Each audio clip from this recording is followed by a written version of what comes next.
우리 오늘 시간 귀한 분을 우리가 이 자리에 모셨습니다. 이 뭐 잠깐 좀 소개를 한다면 그라운드 C라고 해서 이제 요즘 유튜브에서 굉장히 뜨는 채널이 있습니다. 이 그라운드 C에서 강의를 좀 하고 있고요. 그리고 또 버크 TV 대표기도 하고요. 또 요즘 보수 정치계의 이 젊은 보수 정치계의 아이콘 같은 분입니다. 예. 이 귀한 분을 우리가 모셨는데요. 그냥 단순히 정치에 관해서 우리가 오늘 시간 배우는 것이 아니라 기독교인으로서 정치를 어떻게 볼 것인가, 또한 기독교인으로서 국제 정세를 과연 어떻게 볼 것인가, 우리가 이 부분에 관해서 같이 고민할 수 있는 귀한 시간이 될 수 있을 거라 생각을 합니다. 오늘 이 시간 김성원 대표님 나오실 때에 우리 박수로 환영해 주시기 바랍니다.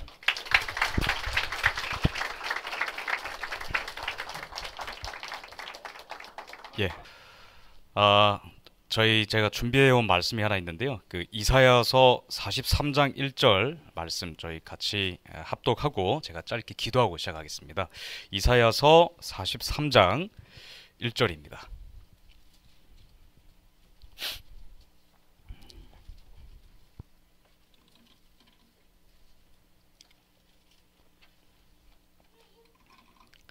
예, 다 찾은 신절로 믿고 제가 저희 같이 합독하고 제가 기도하겠습니다. 읽겠습니다.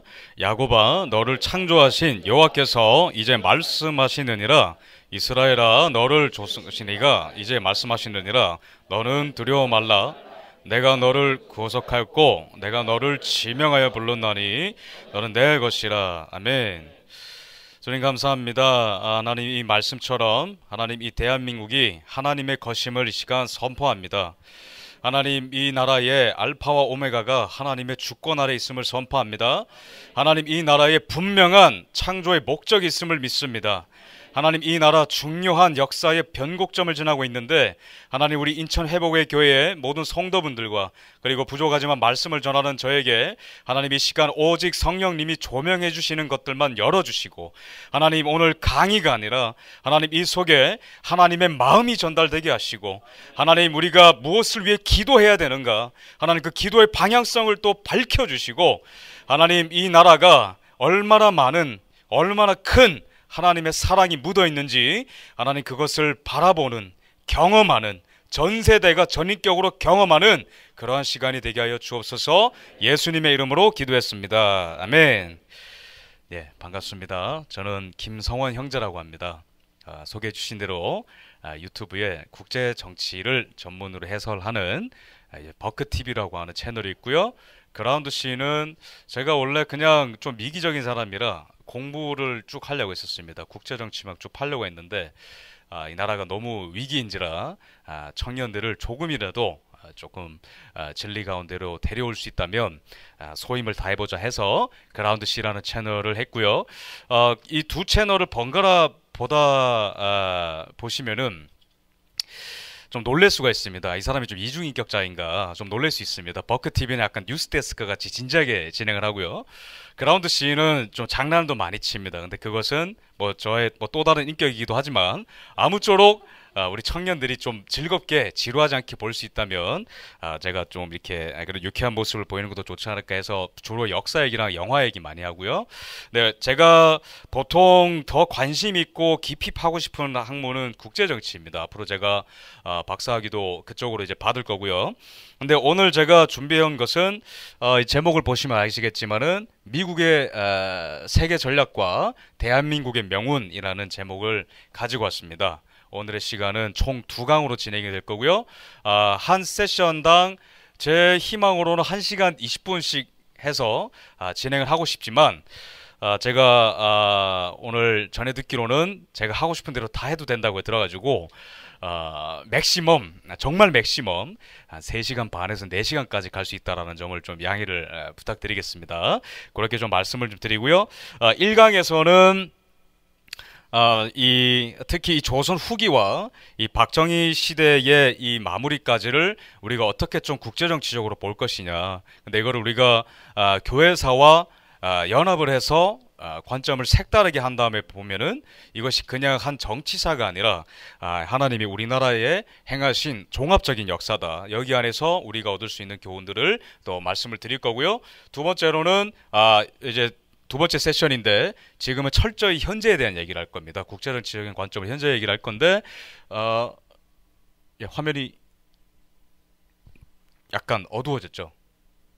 다시 돌아왔네요. 예.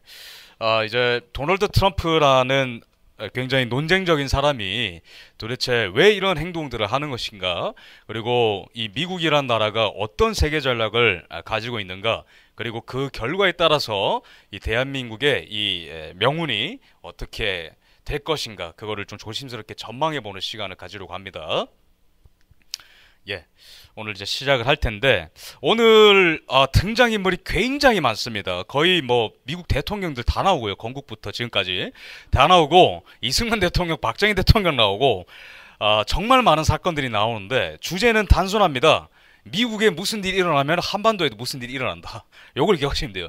미국에 무슨 일이 일어나면 한반도에도 무슨 일이 일어난다. 요 문장을 잃지 않으시면 요 어떤 프레임으로 오늘 강의를 쭉 들으시면은 이제 제가 안드로메다로 가더라도 여러분들이 이렇게 좀 중심을 잘 잡을 수 있지 않나 생각을 하고요. 오늘은 크게 세 가지의 메시지를 좀 전할 수 있을 것 같습니다. 무슨 말이냐면은 이 미국이라는 나라가요, 이익을 따졌을 때 세계 전략을 딱 봤는데 한반도가 자기 이익이 아니다. 그럼 버립니다. 철저히 이제 국제 정치는 도덕의 세계가 아니라 약육 강식에 누가 살아남느냐, 내가 이 국가로부터 뭘 취하느냐를 고르는 그 싸움이기 때문에 미국이 한반도를 필요로 하실 때 조선이 망했습니다. 이게 첫 번째 단추예요.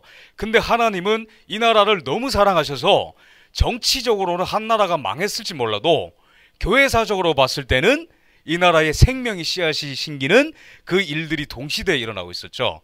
그래서 정치사적으로 망했을지 몰라도 미국이란 나라가 이 나라를 버렸을지 몰라도 하나님은 위대한 역사를 이 나라에 일으키고 있었다. 두 번째 케이스가 있습니다. 한반도가 미국한테 애매하게 필요할 때가 있어요.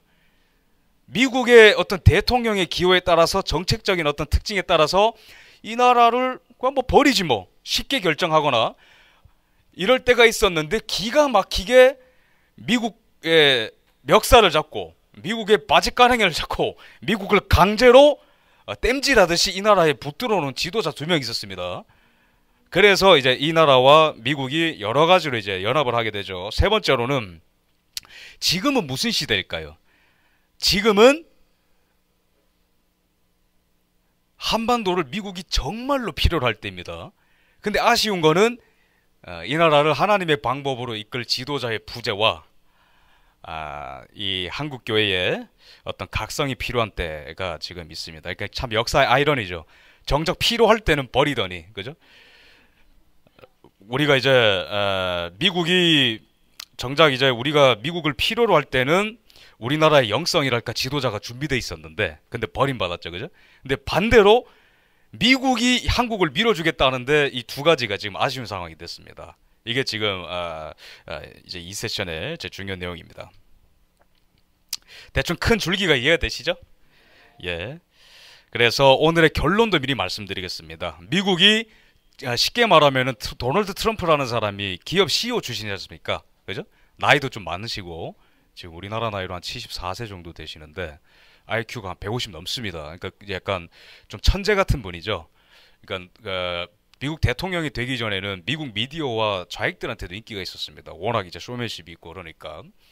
근데 이 분이 기업 구조조정을 하다가 이제는 세계 질서 구조조정을 하고 있다 보시면 돼요. 근데 이 결과에 따라서 이상하게 통일의 기회가 높아지는 그림이 그려집니다. 이거는 미국이 북한을 사랑해서가 아니라 하다 보니까 그런 결과가 도출되더라. 그거를 제가 그냥 막 갑자기 그렇게 됩니다 하고 집에 가면 안 되겠죠, 그죠? 그거를 이제 엄밀한 최대한의 제 논증을 조금 말씀을 좀 드리겠습니다. 그래서 오늘은 설교가 아니라 이게 여러분들의 어떤 깊은 영성과 우리 제가 존경하는 김민호 목사님의 이런 이때까지 뿌리신 어떤 그런 토대 위에 제 어떤 작은 소견이, 좁은 소견이 첨가된다라는 점을 미리 좀 말씀을 좀 드리겠습니다. 일강을 좀 보시면요. 그게 이제 세 덩어리인데 미국이라는 나라가 지금은 이제 1등이다 이러면서 떵떵거리죠. 그죠? 근데 이 나라가 조평세 박사님이 이제 강의를 하셨지만 굉장히 작은 도덕적인 공동체로 출발했죠. 그죠? 종교 결사체. 그죠? 종교 결사체로 출발했는데 이 나라가 불과 100년 전만 하더라도 보면은 자기 정체성을 헷갈려하던 시기가 있었어요. 내가 힘은 세지는 것 같은데 내가 뭐지? 약간 헷갈리는 거예요. 작은 종교 공동체, 도덕적인 공동체를 출발했는데 이 북미를 다 지배하더니 이제는 태평양까지 건너가야 되는 어떤 그 시기가 있는 거예요. 근데 그때 공교롭게도 어떤 우리나라의 지도자가 이때 대미투쟁을 했습니까? 이승만 대통령입니다. 근데 이 나라가 두 번째 이 구간을 보시면은 정말로 누구도 이견을 달 수 없을 만큼 이제 원톱이 되는 어떤 그 출발이 2차 대전 후입니다. 근데 이때도 약간 정체성이 혼란이 있어요. 소련이라는 나라를 잘 못 알아봅니다. 그러다 보니까 이때 미국을 정신 차리게 한 대통령이 누구냐? 이승만 대통령입니다. 세 번째로 미국이 이제는 외부적으로 막 나가다가 내부에 적이 생겼어요. 60년대 미국은 굉장히 심각합니다. 이상한 가짜 인권이 유행하면서 그러면서 미국이 여러 가지로 막 방황을 많이 합니다. 70년대에 그때 한국을 버리려고 결정하기도 하고 한국을 밀어주기로 결정하기도 하고 그게 이제 20년간의 미국 정책의 변화예요. 근데 이때 미국이 한국을 밀어주려 할 때는 지혜를 발휘해서 이 미국을 우리나라의 어떤 동맹으로 만들려 했었던 또는 미국이 우리나라를 버리고 가려 할 때는 또 갖가지 협박을 통해서 동맹을 어떻게 해서는지 유지했었던 박정희 대통령이라는 분이 있습니다. 그래서 이 시대를 좀 종합적으로 좀 보기를 원합니다. 미국이라는 나라의 이 인구 분포도를 보면은 색깔별로 다 인종이 달라요. 그죠? 근데 이 여러 가지 인종이 어떻게 한 국민이 될 수 있을까요? 아메리칸이 될 수 있을까요? 두 글자로 제가 힌트를 드리겠습니다. 이 두 글자가 있어서 이 모든 민족이 하나가 될 수 있습니다. 제가 퀴즈를 내겠습니다. 정답 아시는 분은 손을 들고 대답해 주시면 감사하겠습니다. 예. 종교. 정답인데 조금 더 디테일하게 들어가면 좋을 것 같습니다. 종교. 예, 큰 범주는 맞추셨어요? 두 글자가 있습니다. 예. 신학? 신앙. 맞습니다. 근데 약간 조금 더 우리 김민호 목사님의 이 전문 영역이 뭐죠? 누가 대답하셨어요? 맞습니다. 미국이라는 나라는 교리 위에 지어졌습니다. 이거는 신학자들만 말하는 게 아니라 정치평론가들도 다 똑같이 얘기해요. 그리고 미국 정치사를 연구하시는 분들 책 읽어보면은 미국의 DNA를 딱 까면은 뭐가 있냐? 칼빈주의를 얘기합니다. 이분들은 신학자가 아니에요. 칼빈주의 토대 위에 지어졌습니다. 물론 이 나라가 처음부터 완전하지 않았기 때문에 이 모든 인간이 하나님 앞에서 동등하게 창조되었다 할 때 휴먼 비잉 안에 흑인을 안 넣어줬어요. 그죠? 근데 이것이 계속 발전하다 보니까 여성도 들어오게 되고 여성의 참정권이 원래 없었습니다. 미국. 심지어 백인 남성도 투표권이 처음에 없었어요. 이렇게 조금씩 모든 인간이라는 범주에 들어오게 되는데 이게 확대가 되니까 뒤에 유태인이 오건 그죠? 이탈리아 깡패가 와도 미국 헌법에 동의하면 아메리칸을 시켜주더라는 겁니다. 이게 미국의 아주 독특한 점이에요. 이게 두 번째 보시면은 이런 이제 종교 결사체였습니다. 그죠? 그냥 이 종교의 자유를 위해서 유럽 대륙에서 건너온 이런 이제 자유의 종교의 자유를 열망하는 사람들이 건국한 것이었다. 자세한 내용은 조평세 박사님이 다 다루셨기 때문에 제가 스피디하게 넘어가겠습니다. 그래서 이 미국의 정치 문명이라는 책에도 보면요. 유럽과 미국은 다른 나라다 이렇게 구분지어 버려요. 서양이라고 하면은 유럽과 미국 저희는 다 같다고 생각하지만 이 엄밀히 따지자면은 미국은 교리 위에 지어졌고 유럽 근대 국가들은 뭘 매개로 통합이 되죠? 민족, 같은 역사, 생김새, 그죠? 이런 식으로 딱 통합이 됩니다. 아시아 국가들도 거의 비슷하죠. 아직도 그 틀을 많이 못 벗어나고 있는데 그렇기 때문에 유럽은 쉽게 말하면은 과거를 중심으로 해서 통합이 됩니다. 어떤 역사, 어떤 민족. 근데 미국은 하나의 교리를 정해놓고 그 교리 위에 우리가 하나가 되었고 앞으로도 그런 교리가 이곳에서 살아 숨쉴 수 있게 이 나라를 만들어 가보자.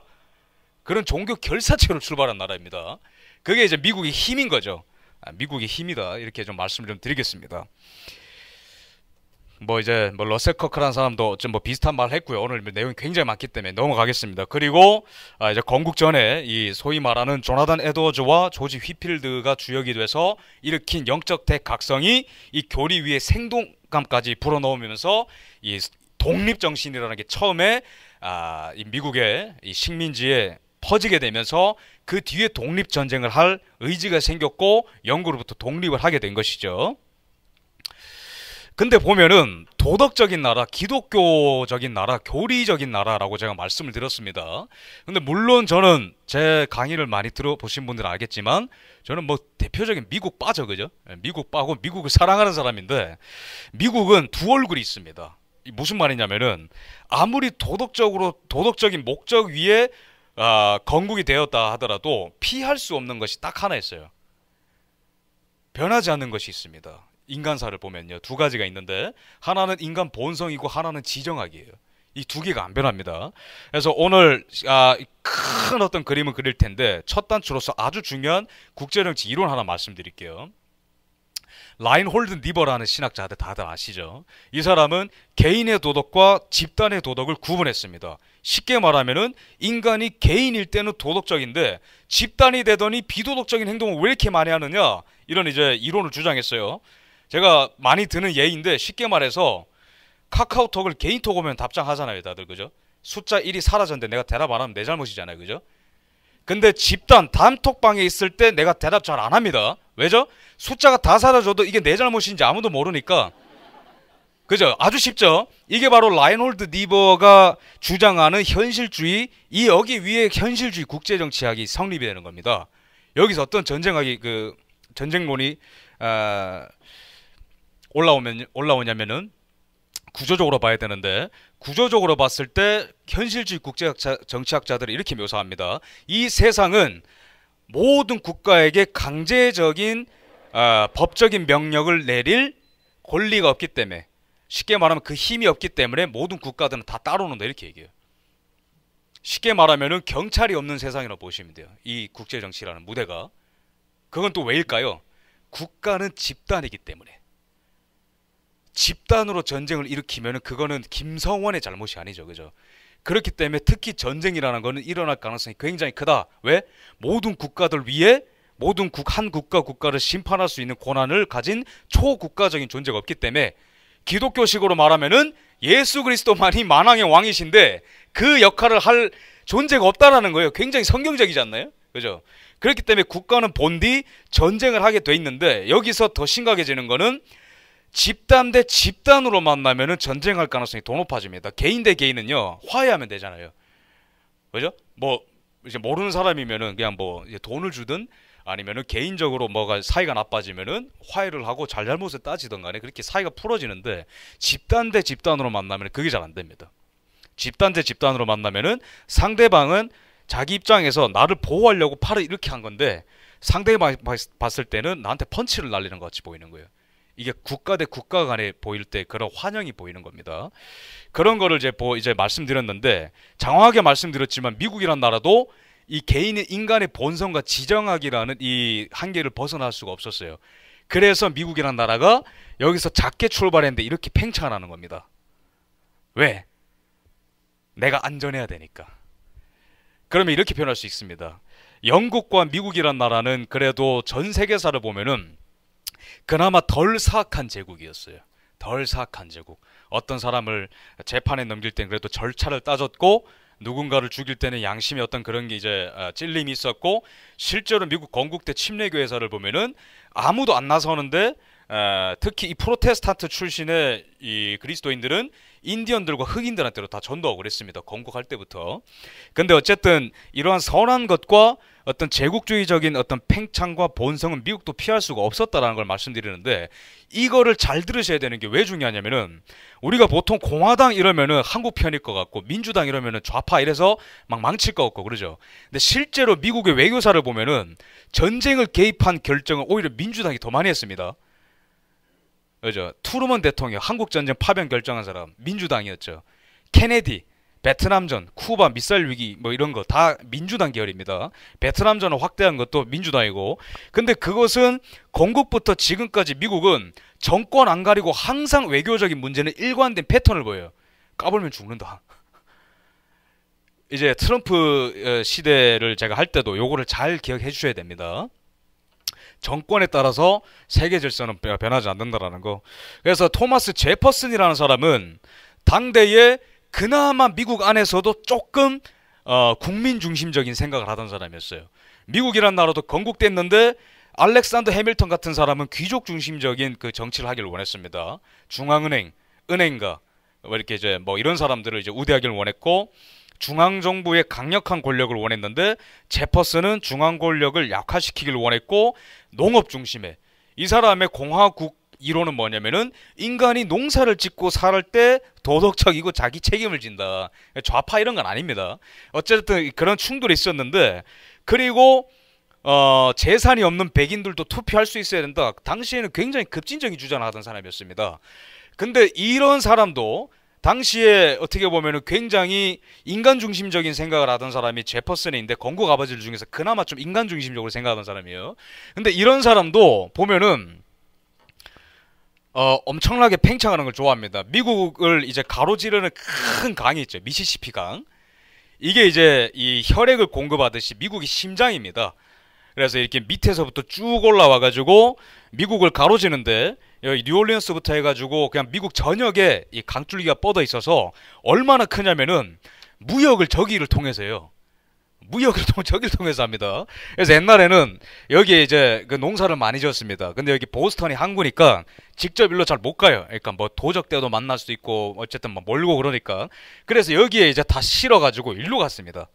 이렇게 밑으로 뉴올리언스 그 이제 미시시피 강을 따라가지고. 근데 이 제퍼슨이랑 이게 무슨 상관이냐면은, 이게 1803년쯤 되면은 이게 원래 프랑스 땅이었죠, 여기가. 근데 이 제퍼슨이라는 사람이 위협을 느낀 거예요. 아, 저거 프랑스한테 내주기에는 너무 아깝다. 왜냐하면 여기 물동량이 당시 농산물의 한 10분의 3 정도 엄청 많이 여기 왔다 갔다 했는데, 프랑스가 이걸 갖고 있게 놔두면은 이 미국이란 나라가 이제 언젠가는 무너진다. 굉장히 공포스러워했습니다. 그래서 제퍼슨이라는 사람도 이렇게 굉장히 과격한 주장을 하는 거죠. 미시시피 강을 단 1리치도 건너지 못하게 할 것이다. 프랑스 사람들이 이렇게 막 하는데, 그리고 당시에 제퍼슨이 이렇게 주장하니까 다른 정치인들이 말렸습니다. 그렇게 급진적으로 하지 마라.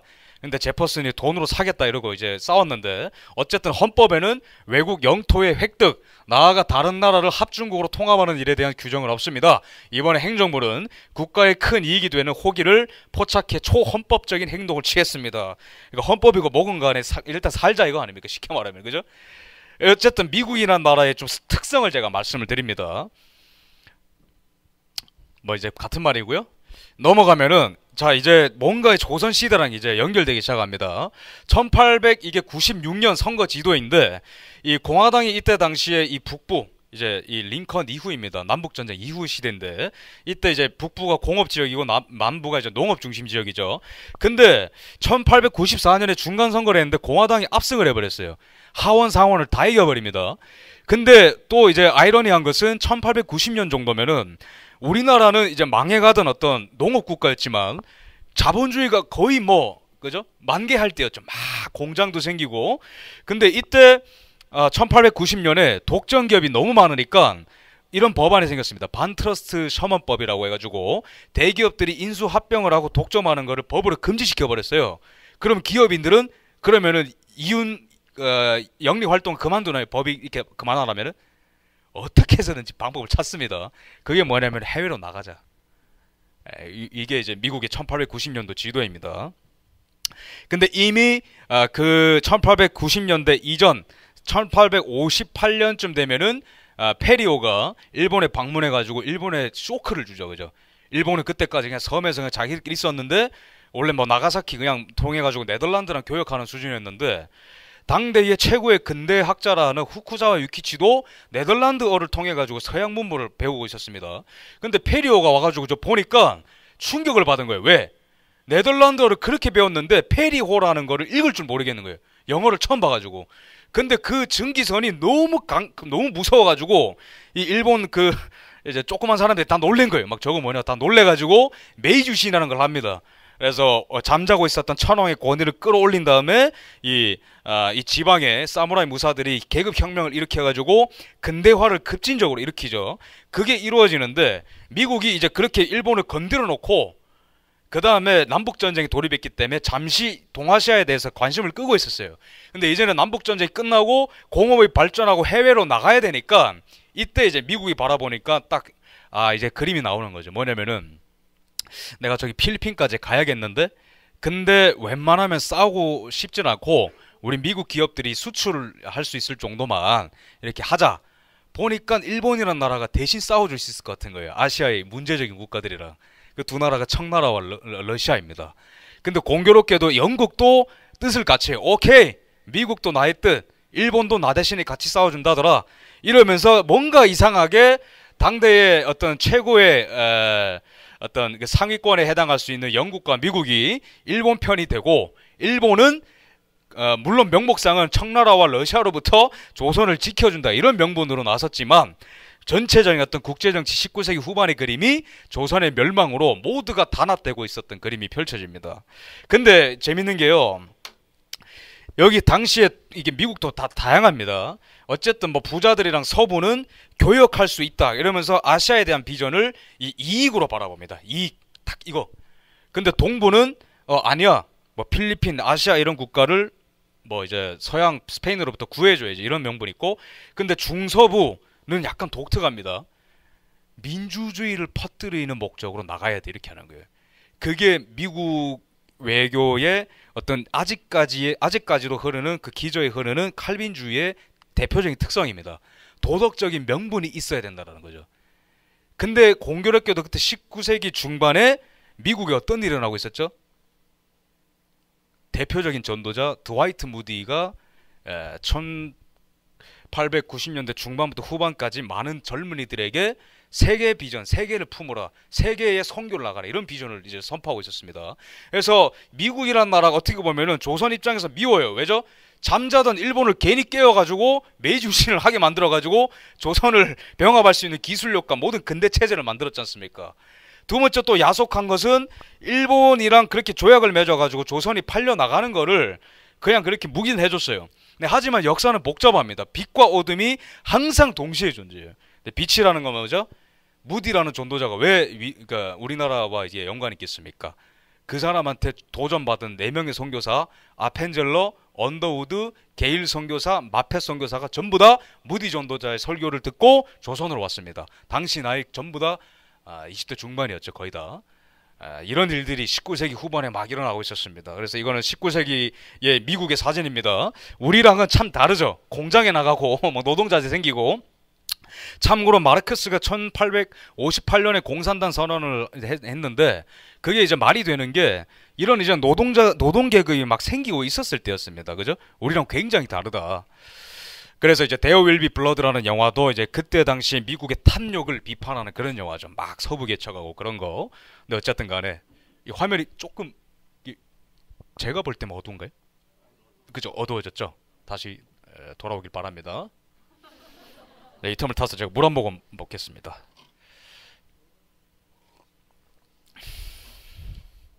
예, 돌아왔습니다. 이 영화는 뭐 어떤 관점에서 보면은 뭐 교훈은 있죠. 그 다음에 테오도르 루즈벨트 대통령이 어쨌든 뭐 제가 읽겠습니다. 나는 대통령이 특별한 승인 없이는 국가를 위해 긴급하게 필요한 일을 해서는 안 된다는 견해에 동의하지 않는다. 제퍼슨이랑 비슷한 말이에요. 그죠? 이 사람도 19세기 후반, 20세기 초반의 대통령입니다. 우리나라가 이 병합될 때 그 과정에 아주 깊숙이 관련됐었던 대통령이에요. 우리랑 그렇게 이제 인연이 이제 좋진 않은데 공화당 대통령이었고, 나는 헌법이나 법률에 의해 금지되어 있는 일이 아니라면 국가가 필요로 하는 일을 해야만 하는 것이 대통령의 권리일 뿐 아니라 의무라고 믿는다. 이 사람이 이 말을 왜 했냐면은 이거 테오도르 루즈벨트는 참고로 미국의 그 러시모 산의 4명의 대통령 있잖아요. 레전드 대통령. 조지 워싱턴, 제퍼슨, 테오도르 루즈벨트, 링컨 이렇게 4명이 있는데 이 사람은 왜 거기 들어갔냐면은 미국을 이제 새로운 지위에 올려놓는데 지대한 공헌을 했다.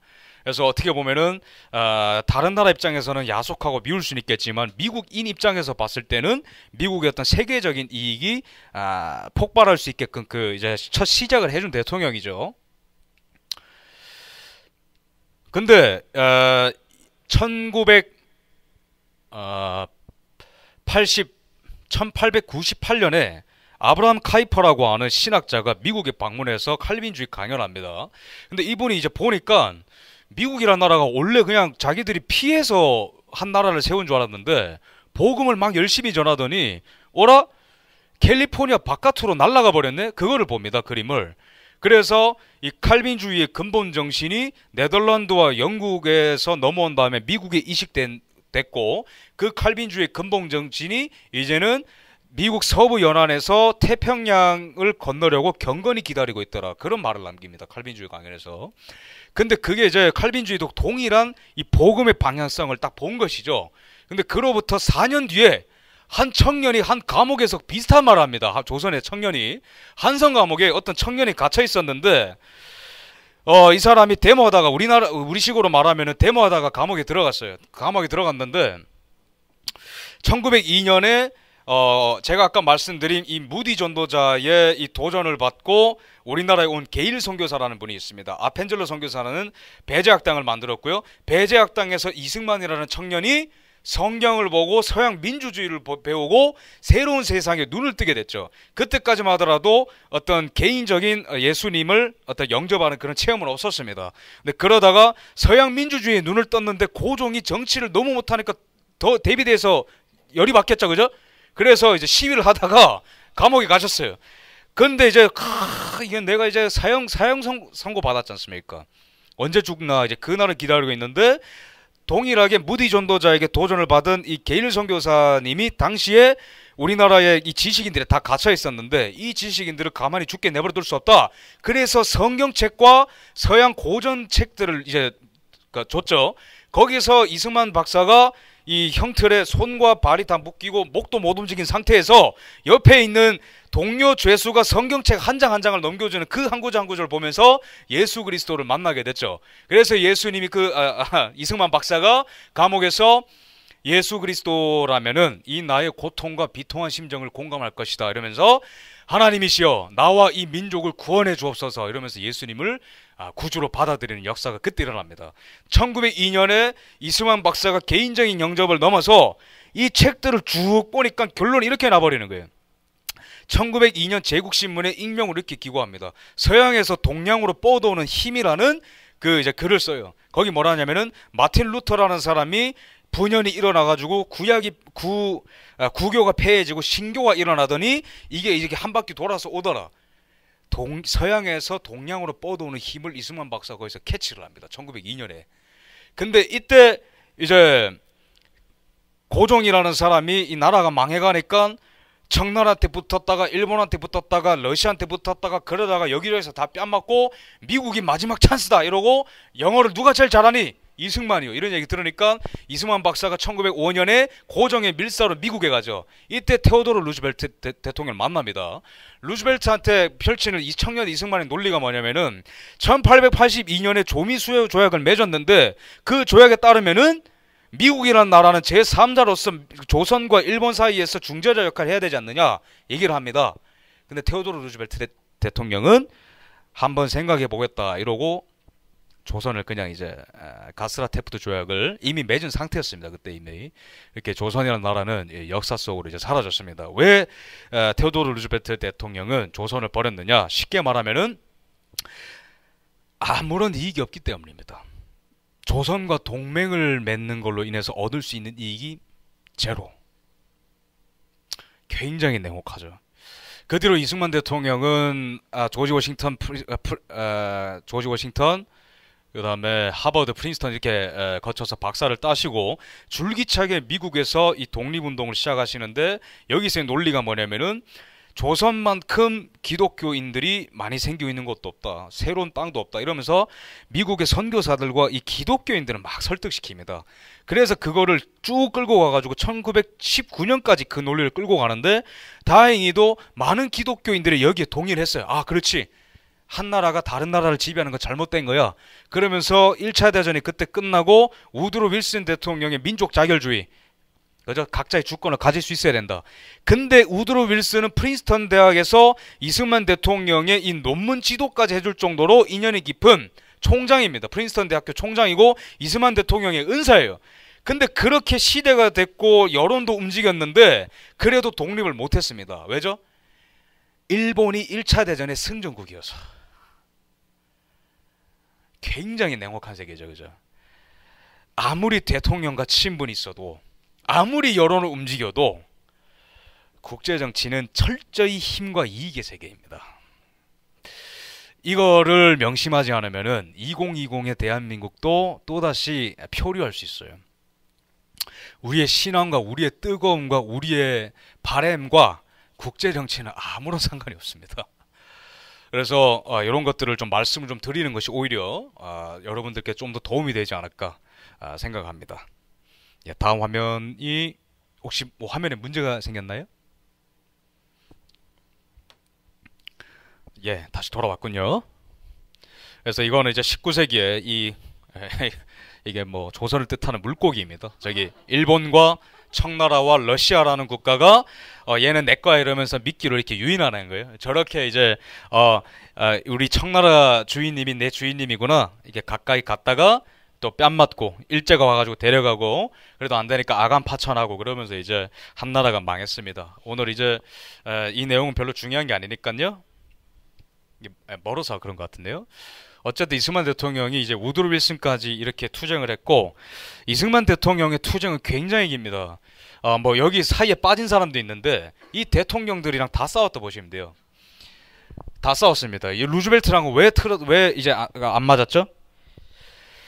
참 선각자예요. 2차 대전이 끝날 때 1945년에 전 세계가 평화가 왔다고 들떴습니다. 그래서 미국과 소련이 뭐 이제 얄타 회담이든지 카이로 회담이든 이런 거 많이 들어봤죠, 그죠? 그런 거 하면서 전 세계를 양분하자 이러니까 1945년에 이승만 대통령이 한 언론사의 기고왕이 뭐라냐면은 루즈벨트와 스탈린이 전 세계를 팔아넘겼다 이러면서 벌써 이렇게 막 선각자 노릇을 하세요.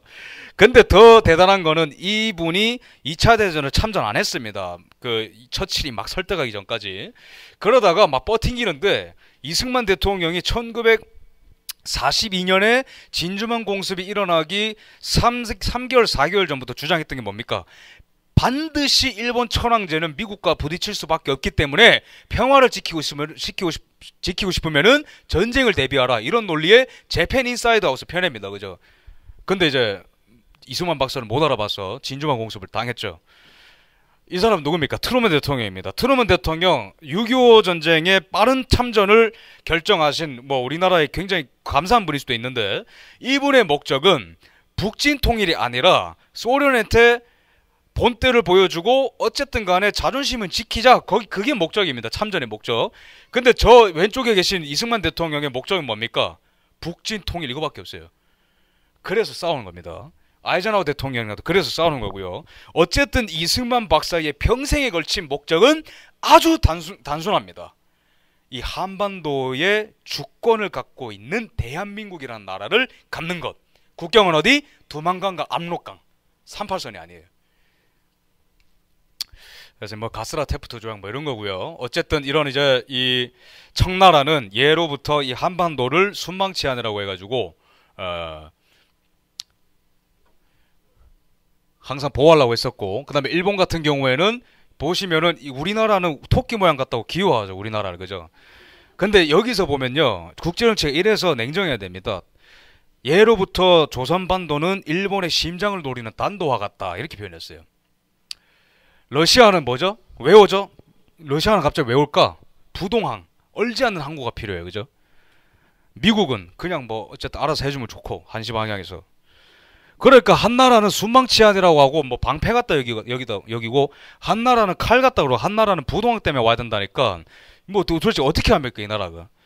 그렇게 이제 멸망을 했는데 아까 이제 영국과 미국에서 선교사들이 오셨고 제가 아까 빼먹었는데 토마스 선교사라는 분이 26살에 이 중국에 선교사로 왔다가 만삭인 아내를 잃고 조선에 가면은 예수 이름만 말해도 목배임 당한다더라. 그 말 하나만 듣고 오히려 조선에 이렇게 순교하러 이제 왔습니다. 순교하셨고 그 다음에 우리가 소위 말하는 강화도 조약이라고 하는 조미수호 조약이라고 하는 이런 불평등 조약이 우리가 정치사로 봤을 때는 굉장히 불만스러운 조약이겠지만 이때 열린 문을 통해서 이때 압록강을 중심으로 해서 남쪽에 있는 이 조선에서 청나라로 갈 수 있는 유일한 통로가 고려문이라는 데가 있었습니다. 거기에 조미수호 조약과 강화도 조약을 통해서 문이 열리니까 그때 누가 들어왔죠? 로스 선교사가 들어옵니다. 최초 성경 번역한 사람, 한글로. 이때 이제 새 나라가 될 것이라고 예견을 해요. 이 나라가 새 문자를 통해서, 새 성경을 통해서 그런 일들이 막 일어나고 있었기 때문에 여기서 잠깐 소결을 내겠습니다. 소결을 내겠는데, 여기서 이 나라는 인간의 관점으로 보면은 망하는 것 같아도 하나님은 절대로 이 나라를 버리지 않는다. 왜? 목적이 있기 때문에. 우리가 소명받은 사람, 부름받은 사람은 반드시 동전의 양면으로서 사명이 있잖아요. 그죠? 그런 걸 똑같이 너네끼리 그냥 뭐 먹방하고 뭐 부자 되고 잘 살아라, 이것 때문에 살려준 거 아닙니다. 열방에 복음을 전하고, 복음이 왜 위대한지 증거하고, 그것을 삶으로 살아내고, 복음을 통해서 예수 그리스도를 이 지상에서 영화롭게 하는 그 목적 때문에 하나님이 지도자들이 어리석은 짓을 해도 살려주는 거예요. 은혜로. 어쨌든 하나님과 이 조선의 관계는 어떤 이제 그런 관계다, 이렇게 좀 설명할 수 있겠습니다. 그래서 요 책이 보면은 무디 전도자를 통해서 조선의 선교사들이 이렇게 많이 파송됐다, 이런 얘기고요. 이런 이제 다 청년들이었습니다. 다 청년들이었고, 참고로 마페 선교사님은 평양 대붕이 일어났던 장대현 교회의 담임 목사님이셨죠, 그죠? 예. 어떤 뭐 사연이 긴데 다 넘어가겠습니다. 근데 흘러서 1930년대 후반부터 40년대 초반이 되면은 이 일제가 약간 이게 좀 돌아버려요. 이게 더 이상해집니다. 원래 이상했는데 천황을 중심으로 놓고 막 달려왔어요. 근데 일제가 빼먹은 거 아주 중요한 게 하나 있습니다. 근대화에서 다 성공했는데 하나 빼먹었어요. 아직도 성공 못한 거 하나 있습니다. 개인을 경험해 본 적이 없어요. 개인이 뭐죠? 이기주의인가요? 아닙니다. 하나님 앞에서 내가 독대하는 것, 하나님 앞에서 내가 내 삶을 체크하는 태도, 하나님 앞에서 내 애티튜드를 점검하는 태도, 프로테스탄트의 핵심 정신이죠. 그죠?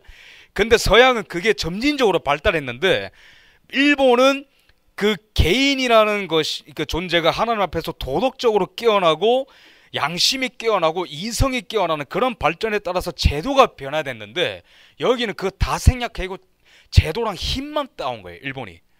그러다 보니까 절체절명의 순간이 되니까 이 체제가 위험해질수록 종교화됩니다. 왜? 이 체제는 맨 처음에 천황이라는 야마토 민족의 신이라는 존재가 다스리는 것이기 때문에 오류를 범할 수가 없는 것이죠. 그래서 체제가 위험해질수록 조선의 신사참배를 요구하는 강도가 엄청 높아집니다. 이때 이승만 박사가 이를 박박 이제 갈면서 한국교회 핍박이라는 책을 쓰시죠, 그죠? 그래서 이건 학생들이 절하는 이제 그 장면인데, 이런 장면만 있지는 않습니다. 백오인 사건이라서 라고 한국 교계 지도자들이 이렇게 핍박을 받는 등 끝까지 저항하고, 어떤 사람은 한국 교회 핍박 보면은 일본 순사한테 죽을 때까지, 죽기 직전까지 맞은 사람이 있는데, 이 사람은 그래도 일어나서 그 순사한테 찾아가서 복음 전하고 이런 사람도 있었다고 합니다. 엄청난 이제 어떻게 보면은 각성의 시기인 거죠. 그래서 이승만 박사가 세 가지 이유를 들었습니다. 교회는 절대로 전체주의랑 하나가 될 수 없다라는 목적을 세 가지로 들었어요. 왜? 교회 안에는 왕성한 활동력이 있다. 근데 이거는 굉장히 어떻게 보면 당연할 수 있지만 신기한 겁니다. 유럽 교회사랑 비교하면은. 우리나라는 미국 개신교 선교사들을 통해서 칼빈주의적인 세계관을 이식받았죠. 그렇기 때문에 이 홀리한 공간을 따로 나누지를 않습니다. 여기 있는 것도 홀리, 세상에 나가서 총수하는 것도 홀리, 돈 버는 것도 홀리, 그죠? 그렇기 때문에 왕성한 활동력이 있어서 세상적인 일과 세상을 구분하지 않고, 칼빈주의의 근본 정신인 구별되지만 세상으로부터 그 자체로부터 분리되지 않는다, 그죠? 세속성으로부터는 구별되지만 세상 그 자체로부터는 분리되지 않는다. 그 정신 때문에 왕성한 활동력이 있는 거예요. 그래서 실제로 교회사, 우리나라 교회사를 보면은 그 우리나라 양반들이 예수를 믿고 회심한 다음에 내가 어떻게 나를 영원한 죄로부터 해방시켜준 예수 그리스도가 나를 사랑해 주시는데 내가 어떻게 노비를 거느릴 수 있겠느냐, 노비 증서를 교회에서 불태우고 그런 게 많아요. 그러니까 모두가 정복해야 되는 영역이죠, 복음으로. 두 번째, 교회는 합심하는 능력이 있다. 단순합니다. 오직 예수 그리스도, 오직 성경, 오직 은혜, 오직 믿음, 하나의 세계관, 합심하는 믿음이 있는 거예요. 세 번째, 기독교인들은 우상에 절하지 않는다. 나 외에 다른 신에게 절하지 말라. 단순합니다. 이 세 가지 특징 때문에 한국 교회는 일제히 핍박을 받을 수밖에 없었고, 이 이유 때문에 이승만 대통령이 1948년 8월 15일에 민주정체의 요소는 개인의 근본적 자유를 보호하는 것이다 하고, 그 다음에 뭐라 말씀하시죠? 우리는 공화주의 사상을 30년 동안 갈고 닦았다 했죠. 이거 말하는 겁니다. 기독교 정신을 말하는 거예요. 근데 여기서 제가 준비한 영상을 하나 틀어주시면 되겠습니다. 요거는 제가 짧게 좀 설명을 드릴게요. 이 영상이 뭐냐면은 19세기부터 유럽은 키에르케고르랑 니체, 뭐 논쟁적이긴 하지만 이런 철학자들이, 잠깐 스탑을 해주시고요.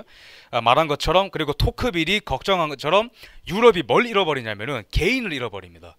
하나님 앞에서 홀로서는 그게 없어져요. 그러다 보니까 그 빈 공간에 두 개가 들어옵니다. 하나는 공산주의라는 이념이고 하나는 민족주의라는 종교 체계예요. 그러면 유럽을 묶어주는 건 원래 아무리 못났어도 기독교라는 통합적인 종교가 있었습니다. 근데 이게 제거가 돼버리니까 완전히 프랑스 혁명 이후로 민족과 공산주의라는 이념이 그 공허한 인간들을 확 사로잡아 버린 거죠.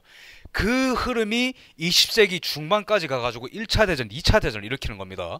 그럼 대한민국이 독립하고 해방하는 과정 속에 얼마나 끔찍하고 종교적인 전쟁이 있었는지를 영상으로 보시면 되겠습니다. 그래서 보시다가 제가 스톱을 하면은 스톱을 해주시면 되겠습니다. 틀어주십시오.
I have nothing to offer but blood, toil, tears, and sweat.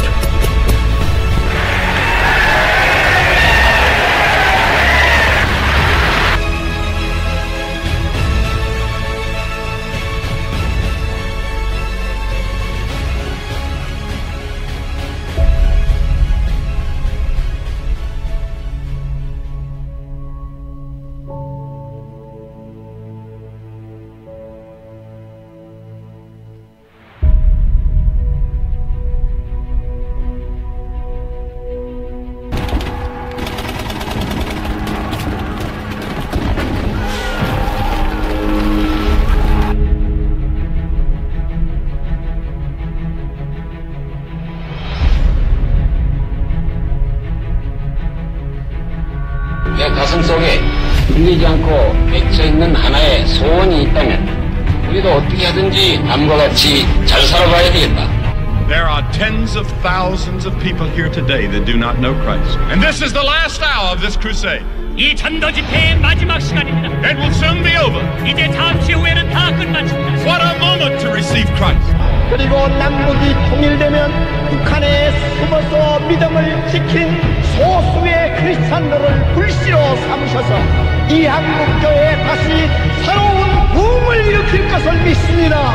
놀라운 영적 대각선이 일어날 것을 믿습니다. 이 한국에 붙는 불이 전 세계를 향하여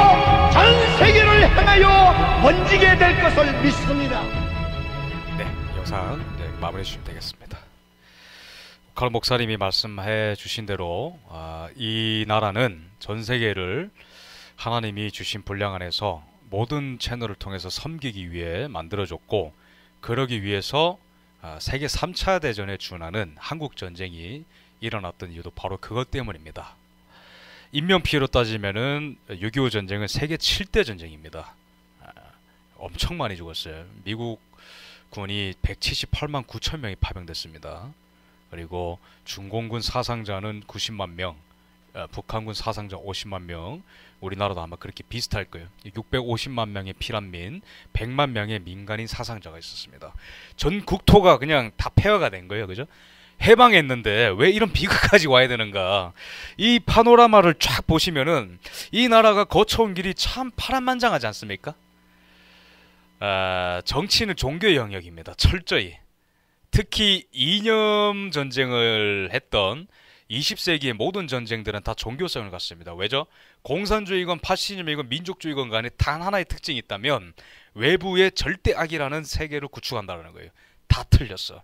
유태인이라는 절대악, 자본계급이라는 절대악, 그러면서 우리 내부에 속한 모든 인종이 됐든 이념에 속한 노동자들이 됐든 간에 이 주체는 역사를 재창조하는 어떤 절대선으로 둔갑하게 되면서 종교적인 사명을 띠게 됩니다.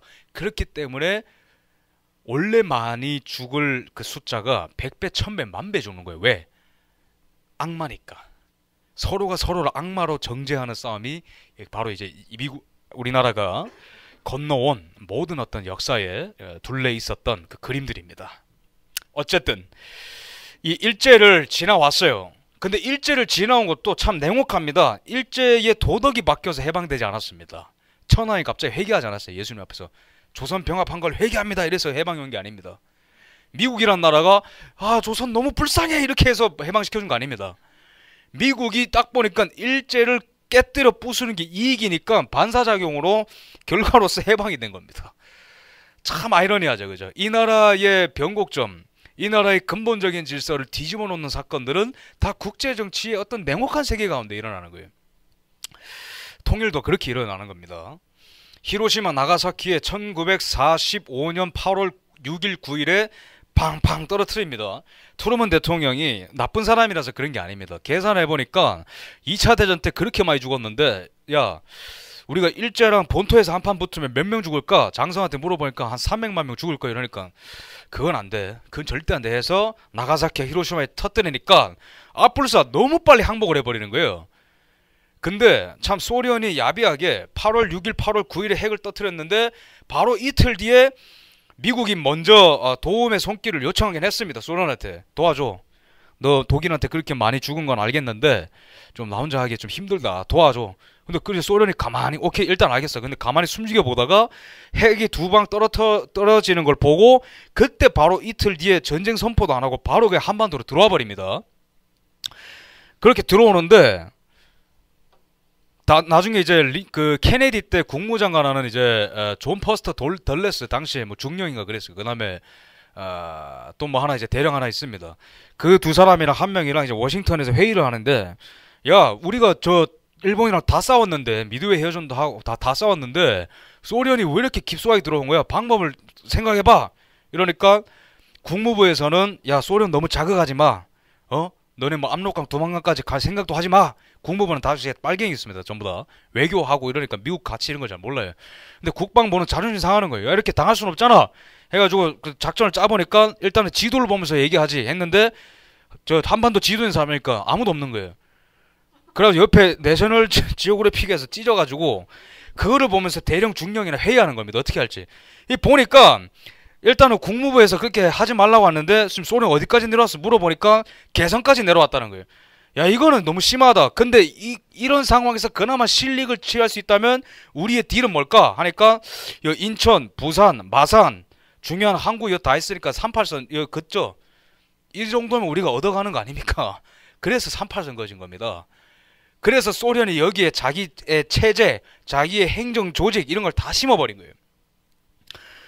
존 루이스 게디스라고 하는 냉전사의 최고 권위자는 이렇게 묘사합니다. 미국과 소련 두 나라는 모두 혁명으로 탄생했다. 미국은 무슨 혁명이죠? 종교의 자유를 위한 독립혁명. 소련은 무슨 혁명이죠? 계급을 타파하기 위한 자본가들을 말살시키기 위한 공산혁명. 두 체제는 뭔가 다른 것 같지만 굉장히 유사한 더 쉽게 말하면은 미국은 신본주의적, 소련은 인본주의적인 체제였다는 겁니다. 어쨌든 두 나라가 혁명으로 탄생했는데 두 나라가 세계로 전파되기를 바라는 열망이 가득한 이데올로기를 수용했다. 그들의 통치자들은 자기 나라에서 잘 기능하는 이데올로기가 세계 다른 곳에서도 그러리라고 믿었다. 미국과 소련이 2차 대전을 끝내고 나서 세계를 양분할 때 그냥 군사 싸움만 한 게 아니라 이제 이데올로기 전쟁을 한 거예요. 공산주의가 진짜 인류 보편적이냐, 미국식 신본주의가 떠받치는 자유민주주의가 인류 보편적이냐, 그걸 놓고 전 세계가 싸웠다는 거죠. 아주 멋진 표현입니다. 근데 이제 이 소련 국적 취득한 소련인입니다. 김일성. 소련 장성이었는데 뭐 스탈린이랑 먹방하고 이러고 뭐 재밌게 놀고 있죠. 여기 보면은 뭐 박헌영부터 해가지고 다 여기 이제 뭐 난다 긴다는 이제 좀 붉은 분들이 다 저기 있습니다. 근데 이 사람들이 이제 뭘 하냐면은 1945년에서 1950년까지 이 사람들이 작당 모의하는 거는 되게 단순해요. 미군도 뭐 이제 간당간당하고 뭐 미군도 뭐 정신 못 차리는 것 같은데 딱 봐도 바람 불면 날아갈 것 같은데 그냥 전쟁하죠. 계속 허락 맞는 거예요. 가가지고 뻔질나게 왔다 갔다 합니다. 1946년부터 4년간 왔다 갔다 하는데 스탈린이 몇 가지 이유로 계속 김일성을 막아요. 첫 번째 이유로 야 미국이랑 3차 대전 하기에는 너무 뭐 메리트가 없어. 한반도는 치워. 두 번째 미국은 핵이 있고 우리는 아직 없잖아. 아직 때가 아니야. 치워. 근데 세 번째 아직 국공내전이 마무리가 안 됐기 때문에 중국에서 공산당이 국민당을 토벌하는 것이 끝나지 않았기 때문에 아직은 시기상조야. 근데 이 조건들이 전부 다 1950년 되면 다 충족됩니다. 소련이 핵을 만들고 공산당이 이기고 그죠? 심지어 미국이 주한미군을 철수하고 디네치슨 국무장관이 에치슨 라인을 선포해버려요. 근데 이거는 이제 뭐 조선을 뭐 한국을 버리겠다 그런 건 아니고 당시에 트루먼 대통령이 이제 소련이 이상한 나라 같다. 정신을 차리고 트루먼 독트린을 발표하는데 트루먼 독트린은 어쨌든 간에 소련을 상대하겠다는 거지 여기에서 우선순위는 다 정해 있습니다. 유럽 중심적이에요. 그나마 순위를 정해가지고 아시아도 일본 제외하고는 별로 중요하지 않다. 근데 그거를 담화문 형식으로 얘기했는데 소련 입장에서는 공격해도 된다. 이렇게 허락같이 이제 받아들여지게 된 거죠. 그래서 이런 일들이 일어나는데 막 뻘겋게 이렇게 물듭니다. 뻘겋게 물드는데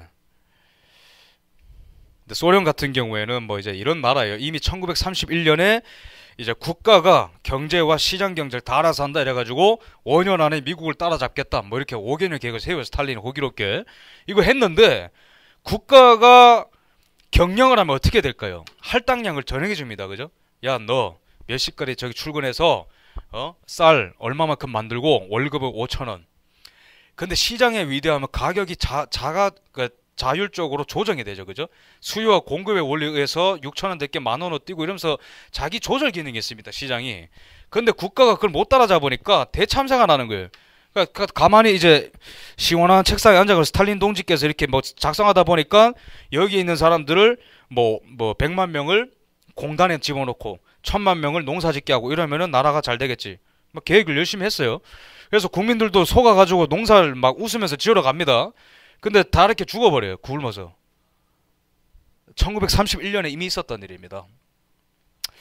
소련은 이게 나중에 문건으로 다 발견되는데 소련의 이런 악랄함을 다 모르고 있었어요. 근데 이승만 박사는 알았죠. 그죠? 근데 이제 더 심각한 거는 미국이 이게 한반도에 대한 이게 뭐가 정리가 안 되는 거죠. 뭐 이렇게 넘어가겠습니다. 그래서 이 트루먼 대통령이 될 때는 2차 대전 때 이제 전 세계적으로 미국이 군사를 줄일 때입니다. 전쟁 끝났으니까. 그래가지고 2차 대전이 끝난 그 자체의 무장 해제를 서두른 결과 미국의 육군은 1950년 6월 현재 59만 2천 명으로 감축되어 있었다. 이 숫자는 1945년 그러니까 2차 대전에 비하면 7분의 1밖에 안 된다라는 거죠. 엄청나게 많이 줄어든 겁니다. 해병대 병력은 뭐 이렇게 그래서 이런 국방장관은 이제 그 국방 잠재력을 파괴하라는 광열을 받고 자살하는 이런 사례도 있을 만큼 미국은 이제 평화가 왔다고 착각했던 거죠. 그죠? 어떤 이런 흐름 가운데에 이 미국은 좌우 합작이라는 것을 시도하게 됩니다. 이게 1945년에서 1946년까지의 흐름인데 좌우 합작이 뭐냐면 미국은 순진해가지고 민주적인 절차를 도입하면은 그냥 이제 민주적인 나라가 나올 줄 알고 소련이랑 같이 하자 이랬어요. 근데 공산 게릴라한테 다 당해가지고 동유럽에 다 소련 편으로 넘어갑니다. 공산주의 혁명이 일어나가지고. 근데 이승만 대통령은 생각이 달라요. 그죠? 저들이 하라는 대로 하면은 망한다. 그래서 단독 정부 수립을 주장했고, 미국도 오케이, 저 전쟁광 할아버지랑 엮이기 싫어. 그리고 소련과 자존심이 상하지 않은 상태에서 빠질 수 있는 길이 있다면은 그것은 바로 유엔을 보내가지고 선거를 하자. 그러면 자존심도 챙기고 조선이랑 대한민국이랑 빠이빠이 함으로써 책임지지 않아도 되는 겁니다. 미국 입장에서는. 그래서 어쨌든 나라가 세워졌는데, 미국이 대외 원조의 위급성을 따져보니까 우리나라가 너무 못 살아서 18개 국가 중에 5번째, 그러니까 정말로 도와주지 않으면 끝나는 정도의 이제 위급성이 있었다라는 거죠. 하지만 중요도는 뭘까요? 중요도는 반드시 지켜줘야 되는 어떤 안보적인 이익과 겹친다 이러겠죠. 그래서 16개 국가 중에 15등이다. 안 중요하다라는 거죠. 정말 못 사는데 도와줄 필요도 없다라는 겁니다. 객관적으로 보니까 우리나라의 독립은 굉장히 어려워집니다. 근데 이럼에도 불구하고 아무도 자유민주주의가 뭔지 모르고, 자유민주주의, 종주국의 미국도 도와줄 생각 안 하고, 공산주의 게릴라들이 대구 폭동 사태부터 쭉 제주 사상까지 쭉 오는데, 이 사람은 아주 위대한 선포를 하죠. 제가 아까 말씀드렸던 것처럼 민주 정체의 요소는 개인의 근본적 자유다. 자유를 보호하는 것이다 했을 때, 근본적 자유는 이분은 미국 민주주의를 끌어온 사람이기 때문에 인간의 근본적 자유다 했을 때 그것은 종교의 자유와 경제적 자유를 말하는 겁니다. 근본주의자. 굉장히 종교적인 표현이죠. 그죠?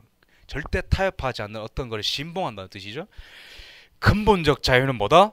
인간은 창조주로부터 전부 인권을 받은 존재이기 때문에 이 형상을 지키는 역할을 정부는 해야 하고, 그러기 위해서는 종교의 자유를 부여받고 경제적 자유가 있다. 경제적 자유가 있기 때문에 이승만 대통령이 행한 아주 레디컬한 조치가 뭡니까? 토지개혁이죠. 이 김일성은 무상몰수 무상분배, 친일파로 낙인 찍은 다음에 다 뺏고 공짜로 나눠줍니다. 근데 매매권 안 줘요. 그 뜻은 뭐죠? 너는 그 땅에 박혀서 영원히 거기서 농사를 지어. 자유가 없는 겁니다. 근데 이승만 대통령은 합리적으로 토지들을 기존의 양반계급으로부터 다 뺏고, 국회의원들이 땅을 많이 갖고 있었어요. 다 뺏은 다음에 유상몰수 유상분배, 이거를 돈으로 사되 몇 년 동안 카드 할부금 갚듯이 열심히 농민이 여기서 일하면은 그 땅을 가질 수 있도록 해라. 근데 국회의원들이 좀 더 기득권이어서 말을 안 들었어요. 뭐 안 해 이러고 막 법안 통과 안 해주고 막 그랬습니다. 그래서 이승만 대통령이 저들이 바로 우리 적이다 이래서 농민들을 선동해가지고 국회의원들이 협박합니다. 그래서 법안이 통과, 토지개혁이 됩니다. 그리고 이제 이 농민들이 쿠데타를 일으킬 수 있다 막 소문을 내요. 그래서 국회의원들이 암살당할 게 무서워가지고 막 법안 통과시키고 그랬습니다. 근데 이분이 위대한 거는 종교의 자유를 헌법에 넣어버렸어요.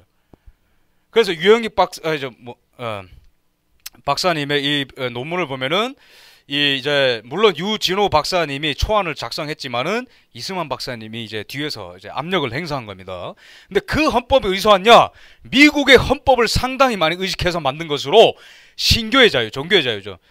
포함됐다. 또 전반적으로 조금씩 미국의 근대 국가의 정신을 따르다 보니 종교 분리의 원칙을 따르지 않을 수 없는 상황이어서 정치와 종교를 분리했다. 서양이 1517년 종교개혁에서 미국 건국까지 그 이후에 이르는 그 몇백 년의 역사로 축약되는 순교자들의 피와 많은 어떤 종교개혁가들의 헌신을 통해서 이루어낸 그 업적을 이분은 한 방에 헌법에 넣어버린 거예요. 그러니까 이렇게 하자고 그냥. 그러면 이 나라도 이렇게 말할 수 있는 겁니다. 교리 위에 지어준 국가예요. 이 헌법에 동의하면 코리안입니다. 동양인이 아니라 교리에 동의하면 코리안이에요. 아주 위대한 선포를 하신 겁니다, 이분이. 그래서 국가와 인간의 근본적인 관계를 완전히 리셋시켜버린 거예요. 한반도 역사에 이런 관계가 있었습니까? 원래 조선의 왕은 이 가산제 국가의 아비라고 불렀어요. 그죠? 백성들은 빨가벗겨진 백성으로서 먹여줘야 되고 재워줘야 되고 다 책임져줘야 됩니다. 그러니까 성리학의 그 계급구조 안에서 그 틀을 벗어나면 안 돼요. 전체적인 어떤 질서를 위해서. 근데 이거는 그 계급을 다 부수더니 하나의 신 앞에서 모두가 평등하고 종교의 자유와 경제적 자유와 그 모든 행복 추구권을 이 땅에서 가져야 된다. 그거를 여기에 실현해버린 거예요.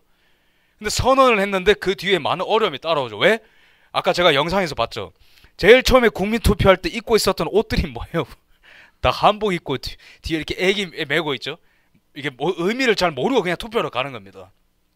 민주주의의 어떤 성숙도가 채 무르익기도 전에 이 어떤 완성품을 그냥 선언을 해버린 거죠.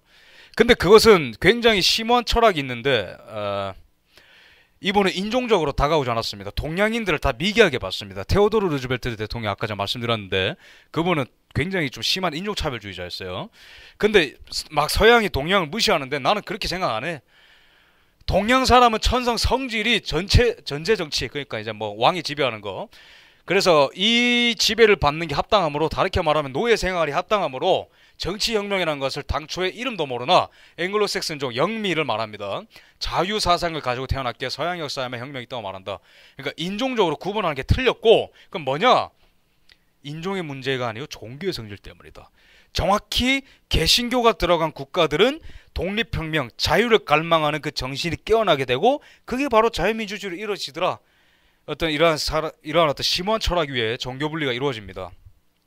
나라는 세웠는데 소련과 중국 공산당과 김일성의 방해뿐만 아니라 미국이 참 힘들게 해요. 이승만 대통령을. 이승만의 대미투쟁이라는 책도 있을 정도입니다. 하나하나 보자면은 뭐 어쨌든 오늘 시간이 지금 제가 강의를 몇 시 시작했죠? 예? 2시 반에 시작했나요? 2시 40분에 시작했나요? 그럼 제가 1시간 지금 10분 했죠?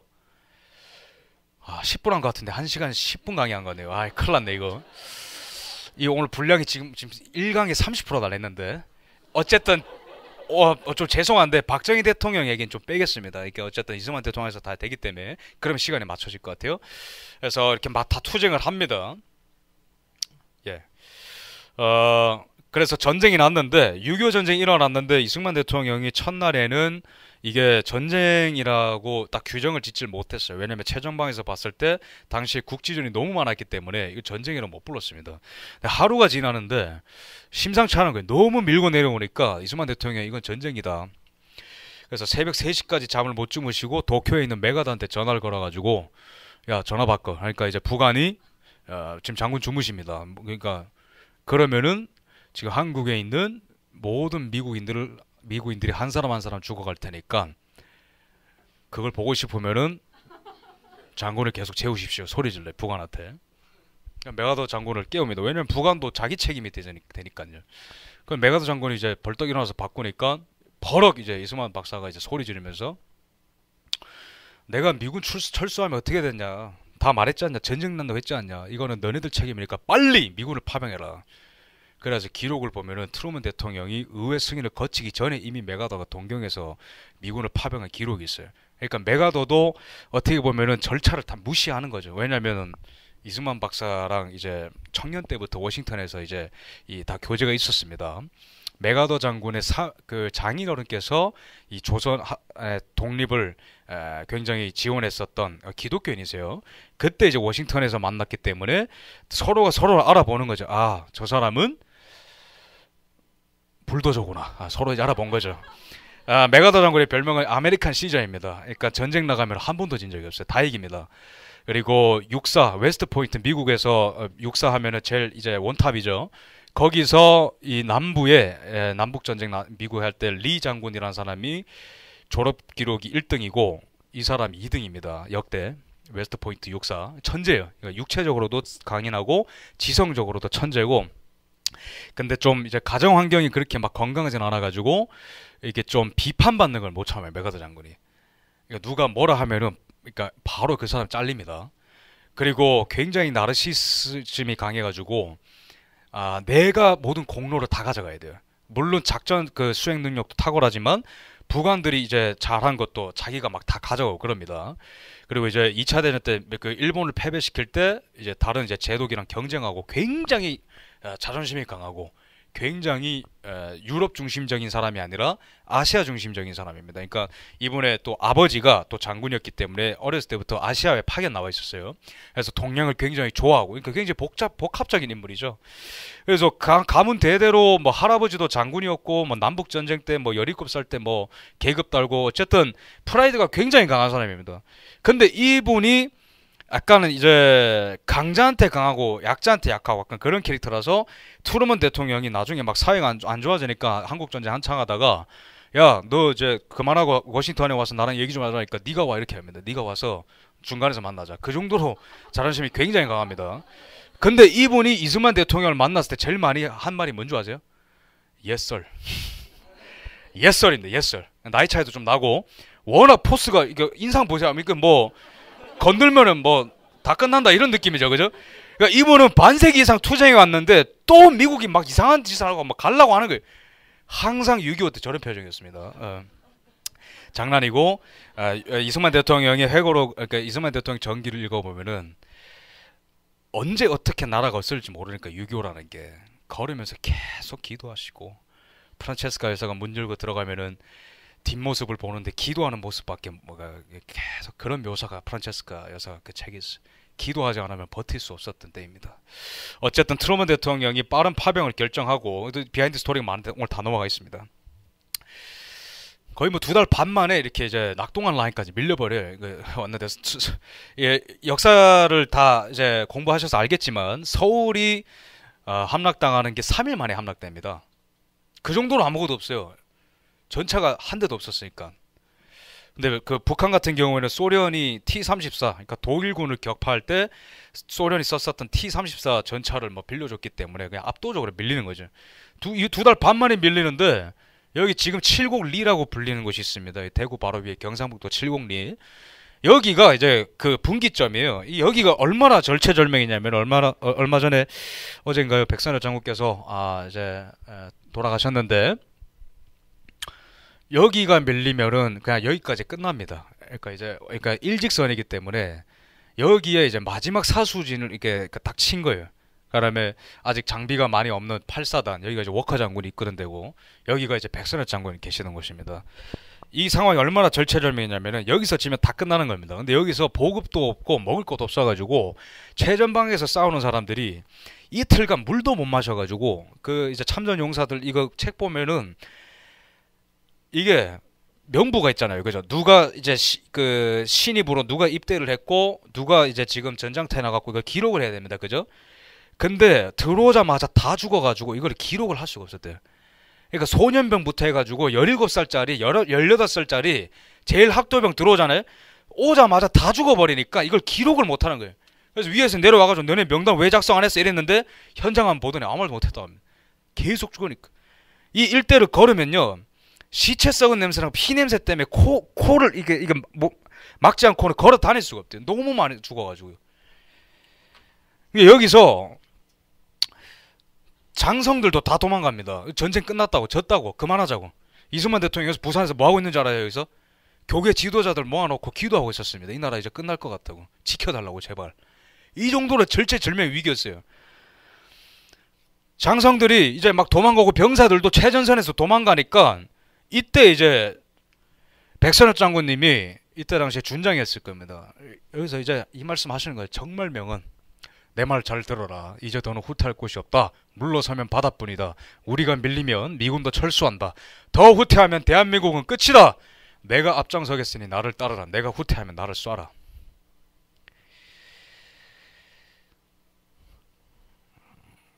뭐 대단하다는 표현으로는 묘사가 안 되죠. 준장입니다. 그러니까 뒤에 도망가던 병사들이 부끄러워서 쫓아와가지고 같이 다 달려가서 싸워요. 여기서 다부동 전투가 이 낙동강 전투 중에 다부동 전투가 제일 중요한데 이게 역전의 기점이 됩니다. 이때 이 정광석화 같이 달려드는 어떤 이런 기백에 놀래가지고 전선이 무너지고 여기서 이제 워커 장군이 이끄는 제8군이 이제 선전을 하게 되고 그 다음에 인천 산육작전이 성공하면서 허리통을 끊어버리는 거예요.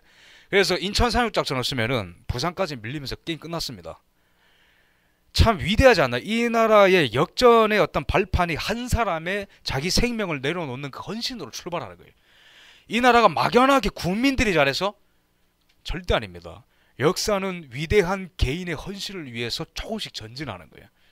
뭐 해겔이 말하는 그런 뭐 역사의 발전 단계가 아니라. 예, 그 다음에 이게 좀 멀어서 잘 안 되는 건가? 예, 됐네요. 그래서 인천 산육작전 이렇게 이제 성공을 하고요. 그 다음에 이제 이게 인천 상륙작전 한 다음에 바로 이제 이 국군이랑 유엔군이 섞여서 올라가는 건데, 여기 찍혀 있는 사람이 이 사진 찍히자마자 바로 전사하십니다. 폭탄 맞아가지고. 근데 이분이 뒤에 있는 사람들 살리려고 폭탄 끌어안고 공중에서 폭파당해요. 참 대단하지 않네? 우리나라 사람 아닙니다. 미국인입니다. 저 사람. 이분들은 이제 배에 섞여가지고 떨리는 마음으로 여기 이제 이 인천 상륙작전을 기다리고 있는, 노르망디 상륙작전이 비슷하죠, 그죠? 그러니까 이 막 17살짜리 18살짜리 학생들이 일본에서 건너온 사람도 있었습니다. 심지어 한국말 할 줄 모르는 일본인도 있었어요. 일본 국적인의 한국인이 있었습니다. 이게 생사를 가르는 그 적진으로 다 가는 게 다 청년들, 고등학생입니다.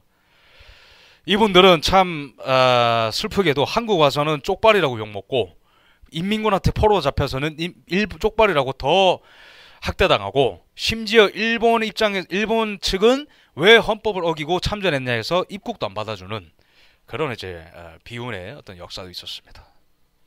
근데 다 마치 유태인들이, 디아스포라 유태인들이 그 나라를 지키러 다 참전했던 것처럼 자기 나라를 지키려고 이렇게 온 거죠. 왜? 나라를 가져본 적이 없으니까 나라 한번 가져보자고. 우리도 주권국가 한번 가져보자고. 학생들도 오는 거예요. 인천사격전이 성공하고 9월 29일일 겁니다. 서울까지 수복합니다. 이 사진 찍힌 날짜가 9월 29일이에요. 맥어더 장군이 주기도문으로 서울 수복한 그 기념사를 합니다. 그리고 내려오세요. 근데 같은 날짜라서 일단 제가 뭔가 제가 다음으로 묘사할 시츄에이션과 비슷해서 그냥 사진을 좀 가져왔습니다. 반드시 그런 말을 하고 있다는 건 아니고요. 이승만 대통령이 맥어더 장군이 그 연설하고 내려오자마자 한 말이 뭔지 아십니까? 38선 언제 뚫고 올라갈까?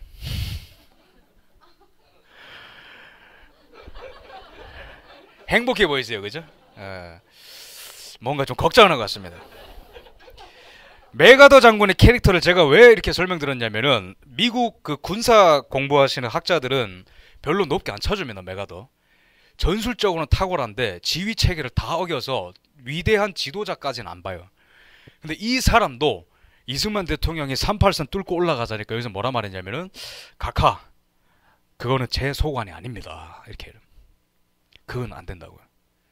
그럼 이승만 대통령이 그래? 그럼 가지 말지 뭐 이랬을까요?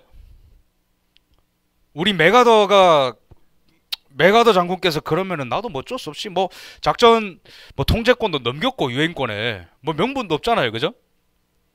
근데 이승만 대통령은 거기서 멈추지 않았습니다.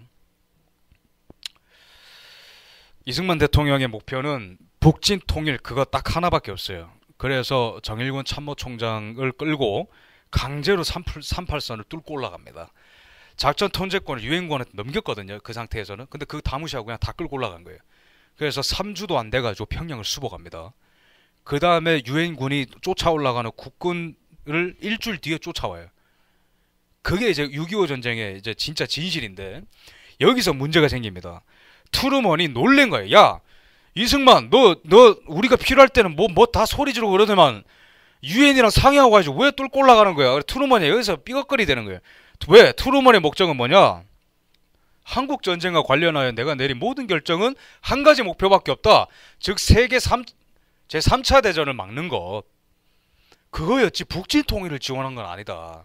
근데 38선을 뚫고 올라가면은, 죄송합니다, 3차 대전이 비화될 가능성이 크니까 여기서 충돌이 일어나는 거죠.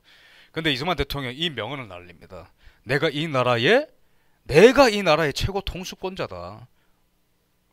다시 돌아오길 바랍니다. 화면. 네.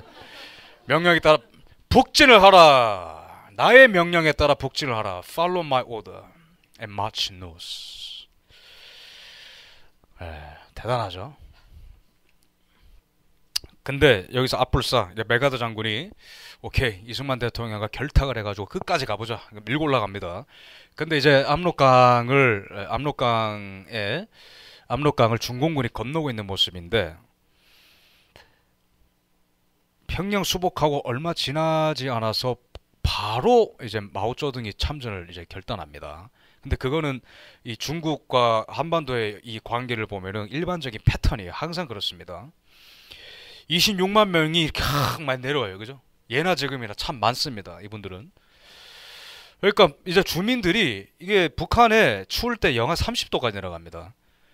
그러니까 이제 어르신부터 해가지고 막 내려오는 거예요. 근데 참 감사한 거는 한 가지 감사한 거는 이승만 대통령이 38선에서 주저앉았으면 이분들 내려오지도 못했습니다.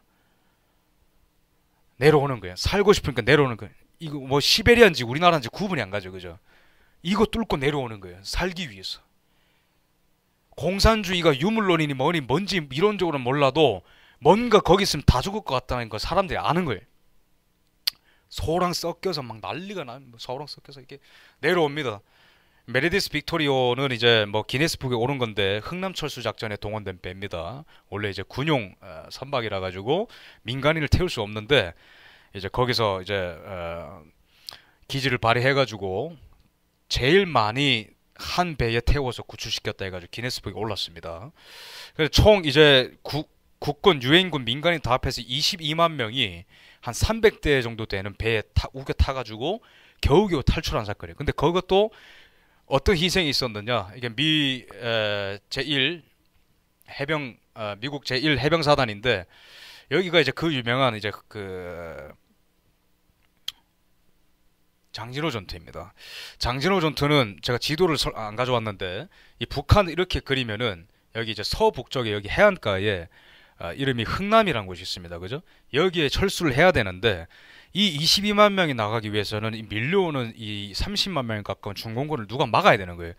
근데 여기에 이제 이 네 갈래로 이미 올라가 있었던 미군들이 있었는데 여기 제일 왼쪽에 있는 11시 방향에 있는 게 이제 올리버 스미스 소장이 끌고 있었던 이 해병대들인 거예요. 근데 이 특명을 받았는데 이제 그 사령부에서는 도망가라 후퇴하라 이렇게 명령한 거예요. 근데 여기서 그 저분이 뭐라고 했는지 아세요? 우리는 도망가는 게 아니라 뒤로 가서 중공군을 박살내는 거예요. 이렇게 명령합니다. 개념이 달라요. 그래서 미국에서 이 장진호 전투가 레전드 배틀로 꼽습니다. 근데 이거 후퇴 작전이라 하면 혼나요. 해병대원들한테. 진짜 그렇습니다. 그렇게 묘사하면 안 돼요. 이게 그냥 전투였다. 그러니까 중공군을 경멸시키고 피난민들을 피난할 수 있도록 도왔던 전투다. 이렇게 전해집니다.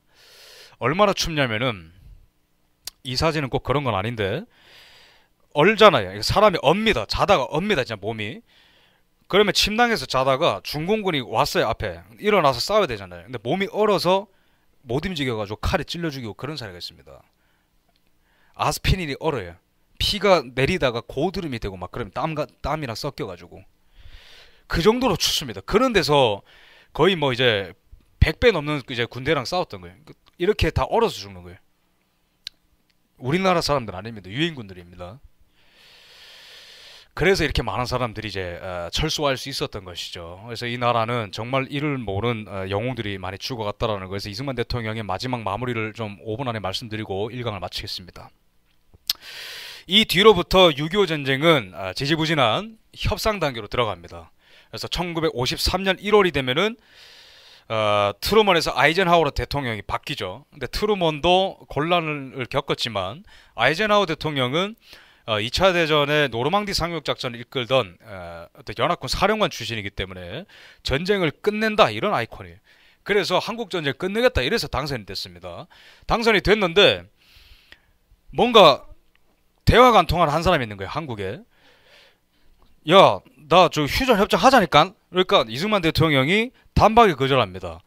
중공군과 인민군이 38선 이북에 있는 상태에서 휴전협정을 맺어버리면은 전쟁이 일어나기 전과 뭐가 다르냐 상황이. 또 전쟁이 일어난다.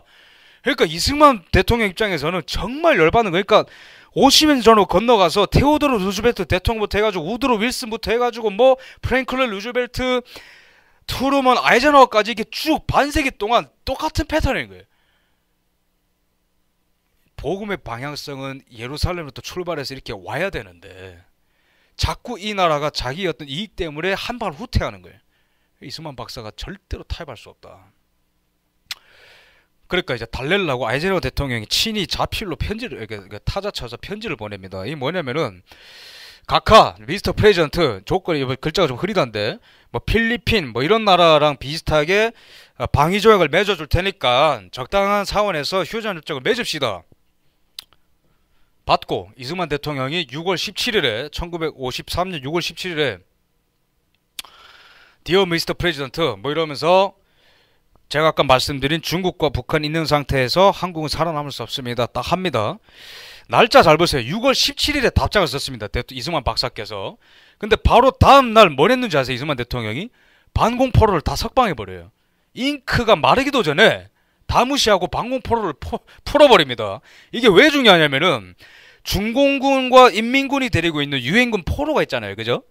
그 다음에 남한에서 데리고 있는 공산주의 군인들이 있습니다. 이거를 교환을 해야 그 다음에 휴전협정을 맺는 거예요. 그죠? 근데 이게 맺어지는 거를 학수고대 했습니다. 영국 처칠 총리도 그걸 학수고대 했어요. 그래 이제 제발 전쟁 그만하고 서로 테이블에서 악수하고 가자. 처칠 입장에서도 미국이 아시아에 개입되는 게 싫은 거예요. 그죠? 아이젠하워 입장에서도 왜 거기 우리나라 군인들이 몇만 명 죽어야 되는데 모르겠는 거예요. 거기 뭐 경제가 있니 뭐 투자처가 있니 뭐가 있니. 그래서 털고 나오려고 전 세계가 합의하고 있는데 그 협상이 성사가 안 되게끔 그 판을 다 깨버린 거예요. 강제로. 그러면은 반공포로들이 야 이승만 너 왜 나를 강제로 뭐 여기 박아두냐 싫어했을 거 아닙니다. 오히려 좋아합니다. 이거 다 반공포로들이에요. 엄청 좋아합니다. 풀어줬다고. 이승만 대통령 그게 도덕적으로 옳다 뭐 더 세게 나가요. 왜냐면 이 사람들이 공산주의 국가로 넘어가면 안 된다. 살아야 되지. 당당한 거예요. 그래가지고 이제 이게 참 난리가 납니다. 전 세계가. 일단 그 처칠 총리가 면도하다가 피가 나요. 너무 놀래가지고. 듣도 보도 못한 어떤 할아버지가 사고를 쳤단다. 그래서 막 놀래서 피가 나버려요. 당시에 우리나라에 있던 저 대사부터 해가지고 뭐 보고를 하는데 난리가 나는 거예요. 뭐 국방장관, 국무부 장관, 뭐 아이젠하워 대통령부터 해가지고 비난하는 게 뭐냐면은 전 세계의 평화를 가로막는 배신자 행위를 닥터 리가 했다. 최고 우방의 미국의 등 뒤에서 칼을 꽂았다. 이러면서 막 비난해요. 근데 프란체스카 여사 회고록 보면은 이승만 대통령이 거기서 그럼 내가 미안하다 잘못했네 이랬을 거 아니에요. 내가 그 정도 비난 따위는 감수할 수 있다 이렇게 얘기해요. 왜? 북진 통일해야 되니까. 저기 북한 동포들이 있는데 어떻게 이 상태에서 휴전협정을 끝내겠냐고요. 적당하게. 내가 그것 때문에 100년 동안 싸웠는데 그때 뭐 100년 안 했지만 반세기 이상 싸웠는데. 아이젠하워 대통령이 그러니까 물어보기 전에 에버레디 작전을 펼칩니다. 이승만 대통령을 제거하라. 야당과 국민을 선동해서 그를 권좌로부터 축출하라. 이 사람을 제거하지 않고는 일이 안 되니까. 근데 우리나라에 파견 나와있던 장성들이 여론조사랑 분위기를 보니까 뭐라고 전보 보낸 줄 아세요? 야당 지도자들이 국민들이 여당 지도자들이 대통령이 한마음 한뜻으로 북진 통일에 한 뜻이 모여있기 때문에 그리고 이승만을 제외하고는 이 나라를 이끌 지도자가 보이지 않기 때문에 작전 수행 불가. 아이젠하워 대통령이 이승만 대통령이 물어봐요. 도대체 뭘 원하니? 물어보니까 이승만 대통령이 4개를 내겁니다. 첫 번째, 한미 상호 방위 조약 맺어라. 두 번째, 경제 부흥시켜라. 세 번째, 전투기 탱크 다 내놔. 네 번째, 우리나라 국군의 이 어떤 성장하는 걸 도와라. 그러니까 다 내놓으라는 거죠. 그죠? 제가 아까 외교사 조지 워싱턴 부분 빼먹었는데 조지 워싱턴이 퇴임사 할 때 한 말이 뭡니까? 미국은 영원한 적도 영원한 동지도 없고 영원한 이익만 있을 뿐이다. 미국은 동맹 안 맺어요. 다른 나라랑. 그죠? 근데 거기에 아무런 메리트가 없는 한 나라가 나랑 영원히 동맹 맺자 이렇게 하니까 아이젠하워 입장에서는 당연히 말이 안 된다 생각했죠. 그래서 이승만 대통령이 이제 그 초강수를 둬가지고 한국에 나와 있는 미국 장성들한테 이게 딱 언지를 줍니다. 오케이, 너 갈 길 가라. 나 38선 뚫고 다시 올라갈게. 그래서 우리나라에 이제 이 사인한 로버트슨 국무부 차관보가 있거든요. 와가지고 분위기 보더니 뭐라고 아이젠하워 대통령한테 전보 보낸지 아세요? 이 나라 대통령과 국민들은 정말로 38선 뚫고 올라갈 용의가 있어 보임. 뭐요? 약간 이상한 사람 같다고 그냥. 국제정치 이론에 매드맨 띠오리라는 게 있습니다. 미친 사람 전략. 그러니까 상대방이 내 본심을 모르게끔 계속 이상한 행동을 하는 거예요. 막. 그러면 협상력이 올라갑니다. 그죠? 그게 리차드 닉슨이 쓴 거고 트럼프가 쓴 건데 닉슨도 이승만한테 배운 거예요. 그게. 실제로 만났습니다. 와서 이제 배웠습니다. 한 수. 그래서 로버트 차관 이렇게 보내니까 아이젠하워 대통령은 호언장담했잖아요. 전쟁 끝난다고. 근데 이 이승만 박사 때문에 이게 계속 딜레이 되니까 오케이 하자. 그까짓 거 하자 해가지고 이 로버트슨 국무부 차관과 왔습니다. 왔는데 이제 또 뭐 이상한 딴말 하니까 이승만 대통령이 그 당시에 청와대를 경무대라 불렀는데 보름 동안 토론을 해요. 니네가 나를 몇 번 버렸고 막 화내는 거예요. 그래가지고 이제 기법파가 해가지고 어쨌든 가조약을 맺습니다. 근데 표정이 굉장히 끝까지 의심하죠. 사인할 때까지 내가 본다. 그죠? 한두 번 속나 이러면서 끝까지 봅니다. 근데 여기 사인하는 사람 표정이 더 떨떠름합니다. 왜죠? 내가 여기 왜 사인하고 있을까? 네. 여러분 한번 그 계약할 때 한번 보세요. 너는 나한테 A를 주고 난 너한테 B를 주니까 거래가 성사되죠. 그죠? 나는 4,000원을 내고 난 커피를 받으니까 그게 거래가 되는 겁니다. 근데 여기 한국이 미국한테 뭘 줬나요? 하나 줬습니다. 38선 안 뚫고 올라간다는 약속. 최고의 협상가입니다. 뭐죠? 안 보이는 것과 보이는 거를 바꿨잖아요. 여기서 안 올라갈게 하고 타협하면 끝나는 문제였습니다. 근데 미국과 협상할 수 있을 때 낼 수 있는 물질적인 뭐가 없으니까 안 올라갈게 그 약속을 담보로 한미상호 방위조약을 맺은 거예요. 근데 거기 맨 밑에 문장에 보면은 한국과 미국은 별도의 통지가 없는 한 영원히 동맹을 맺는다. permanently 그걸 넣어버렸어요. 그러니까 미국에서 그거 보고 야 이건 뭐냐 영원히는 뭐냐 해가지고 1년 동안 또 싸우면 가조약 맺고 이제 1년 동안 워싱턴에서 진짜 조약 맺을 때까지 permanently 빼냐 놓느냐는 막 계속 싸우는 거예요. 그래서 이게 이거를 듣고 이제 은퇴한 그 트루먼 대통령이 저택에서 그 뉴스를 듣자마자 또 속았다고 그 늙은이한테 또 당했다고 뭐 일만 나면 어떻게 뭐 미군 젊은이들 파병하지 않나 다 주고 오냐고 협상이 안 되냐고. 어쨌든 이승만 대통령이 반세기 넘는 투쟁은 이런 결실을 맺었고 저 더 대단한 투쟁이 많습니다만 어쨌든 오늘은 여기까지 이제 거의 마무리가 됐고 미국 의회 초청을 받아서 위대한 연설을 하십니다. 미국에 감사 인사를 하고 그리고 이제 마무리 코멘트로 잘 하고 내려오셨어야 되는데 실수를 하셔가지고 워싱턴의 겁쟁이들 때문에 전쟁이 이렇게 마무리됐지 않느냐 어설프게 그 얘기를 하셔가지고 다시는 초청을 못 받았습니다. 어쨌든 근데 이제 퍼레이드를 해주죠. 이게 뉴욕에서 어쨌든 이 냉전의 승리자의 한 명으로서 대우를 해주는 겁니다. 지금이랑 국격이 좀 많이 다르죠. 지금은 뭐 GDP로 따지면은 뭐 11등이다 뭐 이러는데 이때는 뭐 뒤에서 몇 등이잖아요, 그죠? 근데 이렇게 극진히 대접을 해주는 거예요. 한 나라의 수준은 물질에 있지 않다. 저는 그렇게 생각합니다. 박정희 대통령도 뭐 다 싸웠어요. 뭐 케네디부터 다 싸웠는데 요거는 제가 그라운드 C에서 한번 한 내용이기 때문에 그리고 또 오늘 첨가해서 여러분들께 특별히 들려주고 싶은 내용도 제가 적어왔지만 뭐 이러다가 2강을 못할 것 같아가지고 오늘은 여기까지 하고요. 제가 오늘 자세한 거는 버크TV에 강의식으로 올리겠습니다. 제가 짧게 기도하고 1강 마치겠습니다. 주님 감사합니다. 주님 이 나라 아무것도 없었지만 주님의 은혜로 여기까지 왔음을 우리가 봅니다.